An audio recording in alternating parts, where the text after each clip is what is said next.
Hi guys! Welcome sa aking vlog, School Vlog ni Matt Flores. So ngayon natatalakayin natin ang paksang pananaliksik. Ano nga ba ang pananaliksik? O baka pamilyar na kayo sa asignaturang tawag na research. So research or pananaliksik ay isang sistematikong proseso o pamamaraan ng pagpapalawak ng kaalaman hinggil na makapagbigay solusyon sa isang suliranin. So gaya na lamang lang paggagawa ng isang gamot laban sa isang sakit. Research o pananaliksik ang nagiging tulay o daan papunta sa solusyon na ito. O kaya minsan ito ay nagiging imbensyon na nakakapagpadali ng isang pagsubok sa pang-araw-araw na pamumuhay.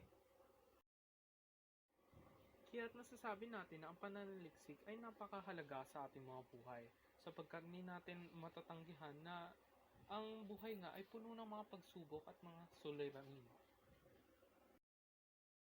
Kanina lamang sa unang part ng video nakita nyo ako mag-isip. So doon pa lamang may makikita na kayong kaagad ng produkto ng pananaliksik. Ito yung aking cellphone. So gaano nga ba kahalaga ang cellphone sa aking buhay bilang scholar? Ang cellphone ay isang produkto ng pananaliksik sa teknolohiya.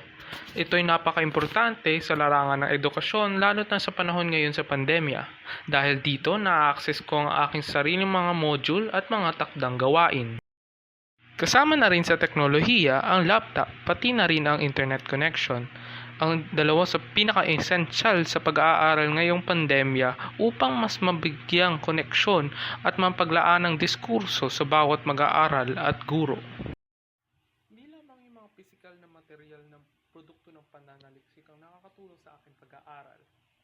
Bilang mag-aaral na mananaliksik mismo, nagagamit ko rin ang mga research journals na naituturing ko rin mga produkto ng pananaliksik sapagkat nakakapagbigay sila ng mga resulta o kaya diskusyon o konklusyon sa isang payak na paksa.